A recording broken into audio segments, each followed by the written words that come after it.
Saludos y bienvenidos a este nuevo episodio de Verdad y Fe. Yo soy Rick Lipset y hoy en este episodio número 157 vamos a estar hablando sobre la pregunta: ¿qué es la fiesta del Hanukkah?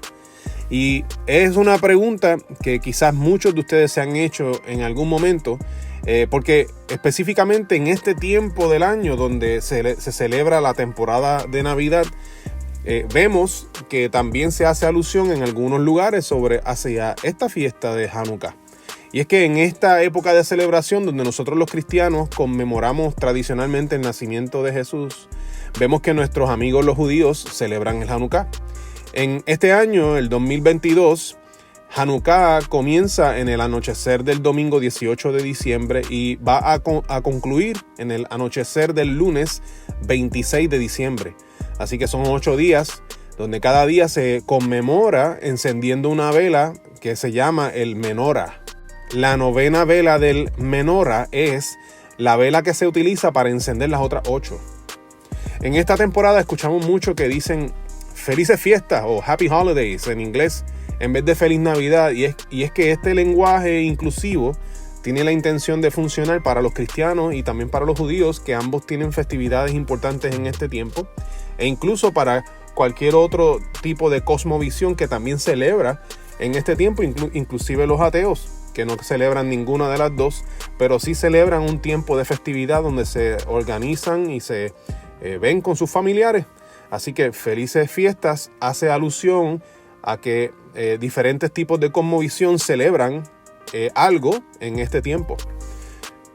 Quizás en algún momento te preguntaste si la Navidad es lo mismo que el Hanukkah. Bien importante que sepas que no lo es. Curiosamente, siendo esta una festividad judía, pues nosotros esperaríamos encontrar que sus orígenes están en el Antiguo Testamento, pero curiosamente no es allí que lo vemos. De hecho, es en el Nuevo Testamento que lo vemos. Específicamente en el Evangelio según Juan, capítulo 10, versículo 22, que dice: ya era invierno y Jesús estaba en Jerusalén durante el tiempo de Hanukkah, el festival de la dedicación. La razón por la cual nosotros encontramos esta festividad en el Nuevo Testamento y no en el Antiguo Testamento es porque esta fiesta surgió en la historia de Israel entre los escritos del Antiguo Testamento y los del Nuevo Testamento. El Hanukkah surgió en el tiempo de los Macabeos, y eso significa que si lo vamos a encontrar en algún sitio mejor detallado, va a tener que ser en los libros apócrifos o también llamados deuterocanónicos, específicamente en Primera de Macabeos. Primera de Macabeos, capítulo 1, versículos 41, voy a leer hasta el versículo 53, pero si usted tiene acceso a este libro, le recomiendo entonces que lea hasta el versículo 63 para que tenga más detalle. Pero en Primera de Macabeos 1, 41 al 53, en la traducción Dios habla hoy, dice: el rey publicó entonces en todo su reino un decreto que ordenaba a todos formar un solo pueblo, abandonando cada uno sus costumbres propias.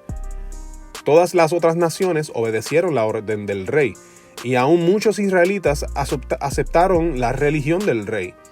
Ofrecieron sacrificios a los ídolos y profanaron el sábado. Por medio de mensajeros, el rey envió a Jerusalén y demás ciudades de Judea decretos que obligaban a seguir costumbres extrañas en el país y que prohibían ofrecer holocaustos, sacrificios y ofrendas en el santuario, que hacían profanar el sábado, las fiestas, el santuario y todo lo que era sagrado, que mandaban construir altares, templos y capillas para el culto idolátrico, así como sacrificar cerdos y otros animales impuros, dejar sin circuncidar a los niños y mancharse con toda clase de cosas impuras y profanas, olvidando la ley y cambiando todos los mandamientos. Aquel que no obedeciera las órdenes del rey sería condenado a muerte. Esta orden fue enviada por escrito a todo su reino. Además, el rey nombró inspectores para todo el pueblo y dio orden de que en cada una de las ciudades de Judea se ofrecieran sacrificios.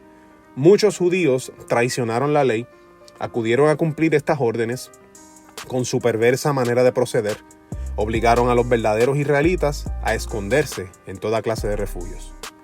Y ahora, si brincamos entonces un poco más adelante en Primera de Macabeos, capítulo 4, versículos 36 al 51, nuevamente en la versión Dios habla hoy, encontramos que dice así: Judas y sus hermanos dijeron entonces: ahora que nuestros enemigos han sido derrotados, vayamos a purificar y a consagrar el templo. Todo el ejército se reunió y subió al monte Sión. Allí vieron el templo en ruinas, el altar profanado, las puertas incendiadas. En los atrios crecía la maleza como en el bosque o en el monte. Las habitaciones estaban destruidas. Entonces se rasgaron la ropa, dieron muestras de intenso dolor, se cubrieron de ceniza y se inclinaron hasta tocar el suelo con la frente.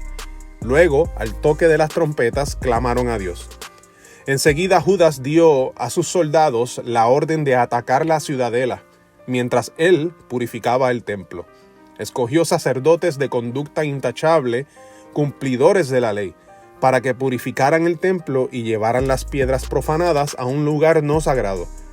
Estuvieron pensando qué hacer con el altar de los holocaustos que había sido profanado, y por fin se les ocurrió la buena idea de destruirlo, para que no fuera una continua acusación contra ellos, puesto que los paganos lo habían profanado. Así pues, demolieron el altar y colocaron las piedras en la colina del templo, en lugar apropiado, hasta que viniera un profeta que les indicara lo que debían hacer con ellas. Luego tomaron piedras sin tallar, según lo ordena la ley, y construyeron un nuevo altar igual al anterior. Reconstruyeron el templo, restauraron su interior y purificaron los atrios. Hicieron nuevos utensilios sagrados y volvieron a instalar en el santuario el candelabro, el altar del incienso y la mesa para los panes sagrados. Quemaron incienso sobre el altar y encendieron las lámparas del candelabro para que alumbraran en el santuario. Pusieron panes sobre la mesa y colgaron las cortinas, y así terminaron todo su trabajo.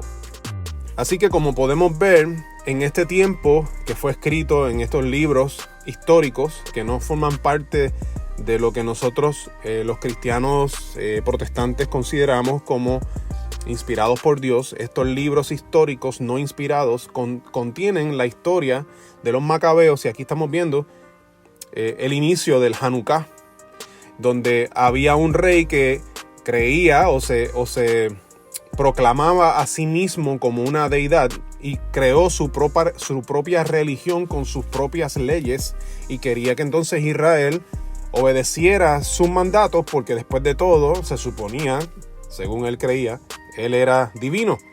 Y entonces los israelitas verdaderos comenzaron a morir porque los mataban por estarse yendo en contra de este rey. Pero entonces, cuando finalmente le vencen, entra Judas, entran los macabeos y comienzan a purificar el templo. Y cuando purifican el templo, empiezan a encender estas lámparas del candelabro, que es lo que hoy día se conmemora al incendiar o al encender el menorá, el candelabro de 9 velas que los judíos utilizan en este tiempo. Si vamos al libro de Éxodo, en nuestras Biblias, en el capítulo 27, versículos 20 al 21, vemos que dice lo siguiente: ordena a los israelitas que te traigan aceite puro de oliva para mantener las lámparas siempre encendidas.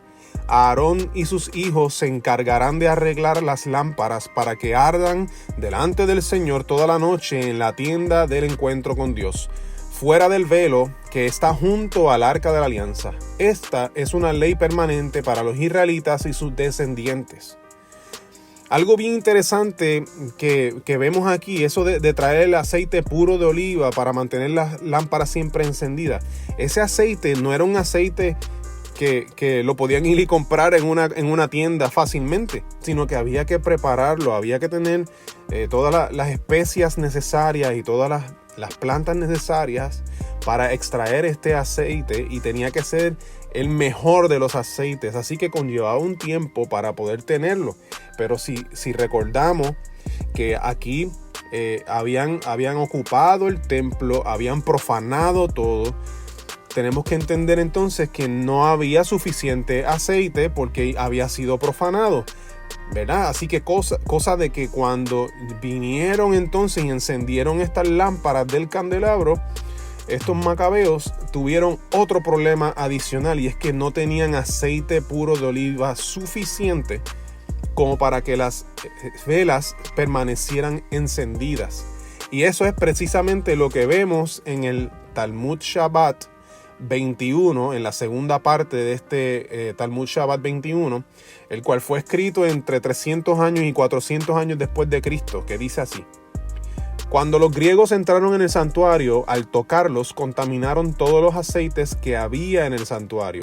Y cuando la monarquía asmonea los venció y salió victoriosa sobre ellos, buscaron y encontraron solo una vasija de aceite que fue colocada con el sello del sumo sacerdote, sin que los griegos la molestaran, o sea, que la tocaran. Y había allí suficiente aceite para encender el candelabro por un solo día. Ocurrió un milagro y encendieron el candelabro 8 días. Así que de aquí viene entonces la festividad del Hanukkah, de encender estas 8 velas, 8 días, porque en esta situación tenían aceite suficiente como para una sola vela, pero el relato establece que milagrosamente ese aceite les duró para 8 días. Así que por eso en la festividad del Hanukkah pues se encienden 8 velas, 8 días en conmemoración de este evento.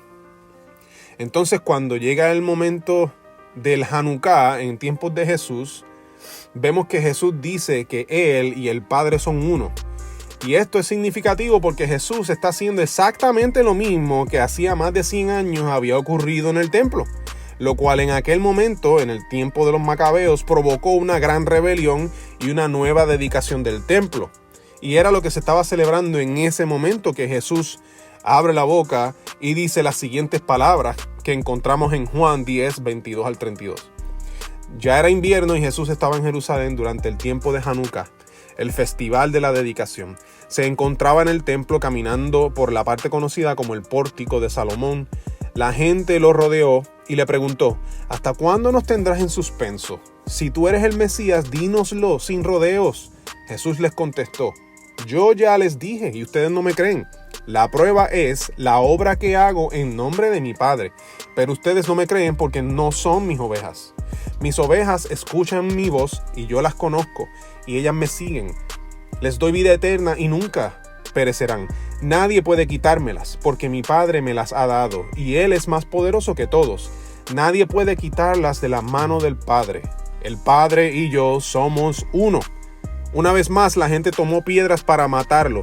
Jesús dijo: bajo la dirección de mi Padre he realizado muchas buenas obras, ¿por cuál de todas ellas me van a apedrear? Entonces aquí Jesús, con sus acciones, estaba dejando claro que nadie tiene derecho a definirle a Él, sino que Él fue totalmente claro. Él está estableciendo aquí que Él es Dios. Ahora, el contexto de donde está sucediendo y el tiempo que está sucediendo, recordemos que esta gente está celebrando el Hanukkah, donde establecen o donde recuerdan ese momento en su historia donde vino una persona y dijo que era Dios y se levantó una gran revolución en contra de este rey y hubo que retomar el templo para purificarlo. Jesús estaba haciendo aquí lo mismo que había ocurrido en el pasado, donde alguien se postuló como igual a Dios y por lo tanto había obligado a que se hicieran sacrificios incorrectos en el templo y que lo profanaran. Se estaba repitiendo esta historia, pero en esta ocasión de manera correcta, porque aquí estaba Jesús diciendo o revelando que Él era Dios. Por lo tanto, el Hanukkah es una festividad judía que marca el retomar del templo para purificarlo y regresar a la observación de la ley de Dios dada a Moisés. No es lo mismo que la Navidad. Es una fiesta que seguramente Jesús, siendo judío, también celebró, pero que hoy día es imposible hacerlo, ya que la profecía de Jesús se cumplió y ese templo fue derrumbado. Espero que este episodio les haya sido de gran bendición. Mi nombre es Rick Lipset. Recuerda que puedes encontrar nuestro ministerio de apologética en verdadyfe.com. Puedes enviar tus preguntas a nuestro correo electrónico preguntas@verdadyfe.com. Estamos en las redes sociales, estamos en YouTube, que te invitamos a suscribirte a nuestro canal y darle a la campanita para que cada vez que subamos contenido nuevo pueda ser alertado de que llegó.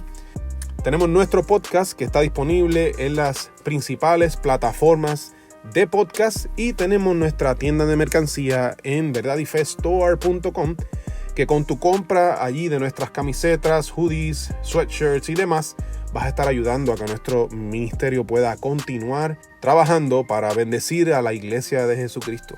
Eso es todo por hoy. Dios les bendiga y será hasta la próxima ocasión. Saludos.